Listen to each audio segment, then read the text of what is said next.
अक्सर जो भी लोग खराटे मारते हैं रात को उठ के एकदम से सांस फूल जाता है कि या तो स्लीप ऐप हमारा काम नहीं कर रहा या बाइप ऐप हमारा काम नहीं कर रहा।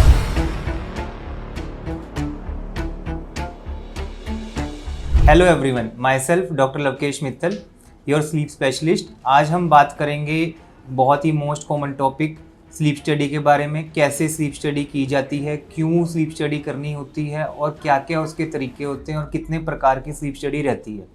तो स्लीप स्टडी क्या होती है और क्यों की जाती है, पहले उसके बारे में हम बात करते हैं। अक्सर जो भी लोग खराटे मारते हैं, जिनको रात को दिक्कत होती है सांस लेने में, जो अक्सर सीधा नहीं सो पाते, उनको राइट या लेफ्ट सोना पड़ता है, रात को उठ के खिड़की के पास जाना पड़ता है, रात को उठ के एकदम से सांस फूल जाता है, फिर 15-20 मिनट टहलना पड़ता है, उन लोगों को स्लीप स्टडी की रिक्वायरमेंट होती है।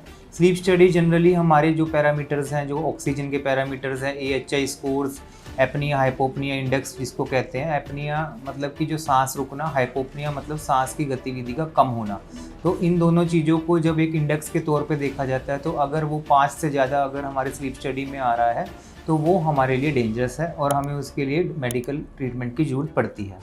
तो कैसे ये स्लीप स्टडी करनी चाहिए और कैसे कैसे लेवल्स होते हैं स्लीप स्टडी के, तो जनरली 4 लेवल्स पे ये डिवाइड की जाती है। लेवल 4 स्लीप स्टडी होती है जो जनरली सिर्फ हमारी पल्स ऑक्सीमेट्री के लेवल पर देखी जाती है, जो हमारे वॉचेस के अंदर जनरली रहती है। लेवल 3 होती है जिसके अंदर हम AHI स्कोर्स भी देखते हैं, RDI स्कोर्स भी देखते हैं। वो एक फिंगर टिप पे लग जाती है हमारे स्लीप स्टडी और वो हम अपने यहाँ घर पर ऑनलाइन ऑर्डर कर भी करवा सकते हैं। अच्छी कंपनी रेस्मेड है, उनकी एक स्लीप टेस्ट आता है जो 1500-2000 रुपये का होता है। वो एक स्क्रीनिंग टूल है जो जिन लोगों को लगता है कि आपको कोई दिक्कत है तो उससे आप वो चेक कर सकते हैं और हमें रिपोर्ट भी शेयर कर सकते हैं उसकी अपने ऑनलाइन।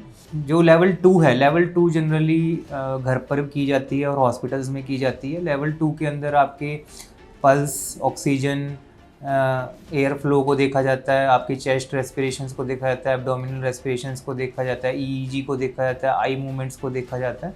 तो ऐसे केसेस में ये जनरली बहुत ही अच्छी स्लीप स्टडी कहा जाता है जो लेवल 2 होती है, जो कि एक मान्य स्लीप स्टडी है जिसके लिए हम आगे CPAP या BiPAP भी रिकमेंड करते हैं जनरली इस बेसिस पे। लेवल 3 स्लीप स्टडी पर जनरली ऐसी रिकमेंडेशंस नहीं दी जाती है फ्रॉम द डॉक्टर। कई लोग अपने आप ऑनलाइन ये सब चीज़ें कर लेते हैं बट उनसे वो रिजल्ट्स नहीं मिलते जो चीज़ हम एक्सपेक्ट कर रहे होते हैं।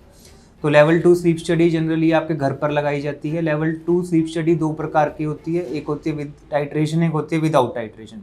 विद टाइट्रेशन जनरली जो आपको CPAP या BiPAP के साथ टाइट्रेट किया जाता है, जो आपकी प्रॉब्लम स्लीप स्टडी में आई होती हैं उसी टाइम उसको करेक्ट करके देखा जाता है कि कितना उससे फ़ायदा हो रहा है। तो ऑब्वियसली लेवल 2 विद टाइट्रेशन बहुत ही अच्छी स्लीप स्टडी मानी जाती है as compared to without titration. With titration से हमें पता चल जाता है कि ये चीज़ मेडिकली ठीक हो सकती है या इसके लिए सर्जिकली हमको इंटरवेंशन करनी पड़ेगी। तो आफ्टर कोविड काफ़ी कॉमन हो गया है कि लेवल 2 स्लीप स्टडीज़ घर पर ही होने लग गई हैं और घर पर भी करा सकते हैं। एक कॉमन कंस्ट्रेंट जो सारे पेशेंट्स हमारे देखते हैं वो यही रहता है कि घर में एक टेक्नीशियन है उसको रुकना पड़ता है, तो उनको कई बार सेफ्टी का कंसर्न होता है या अनकंफर्टेबल फील होता है। तो ऐसे केसेस में इस लेवल 2 स्लीप स्टडी को हम हॉस्पिटल में भी कर सकते हैं बट थोड़े से एक्सपेंसेस उसमें बढ़ जाते हैं जो कि हॉस्पिटल के अपने इंफ्रास्ट्रक्चर एक्सपेंसेस रहते हैं। अब उसके बाद आती है लेवल 1 स्लीप स्टडी। जब हमारे को लेवल 2 के अंदर बहुत ज़्यादा दिक्कत मिलती है तो इसको कंट्रोल्ड एनवायरनमेंट में हॉस्पिटल के अंदर विद फुल पैरामीटर्स और बड़ी इंफ्रास्ट्रक्चर मशीन्स के साथ इसको क्रॉस वेरीफाई करने के लिए लेवल 1 स्लीप स्टडीज़ की जाती हैं।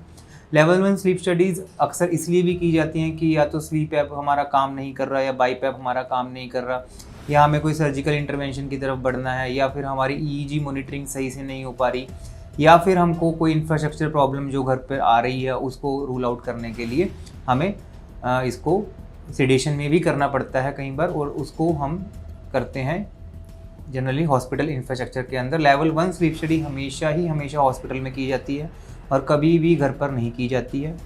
अब इन स्लीप स्टडीज़ के बाद एक रिपोर्ट तैयार होती है जो मैंने जनरली बताया कि एक ऑक्सीजन की मात्रा को देखा जाता है, मिनिमम ऑक्सीजन देखी जाती है, एवरेज ऑक्सीजन देखी जाती है, एवरेज हमारा जो मीन ऑक्सीजन लेवल्स हैं वो देखे जाते हैं।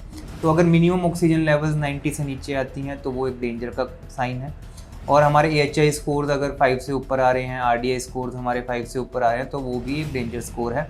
तो ऐसे केसेस में अगर आप ऐसा कोई भी दिक्कत परेशानी फेस कर रहे हैं, नीचे दिए हुए नंबरों से हमसे संपर्क करें, हमें फॉलो करें रेगुलर अपडेट्स के लिए। Thank you.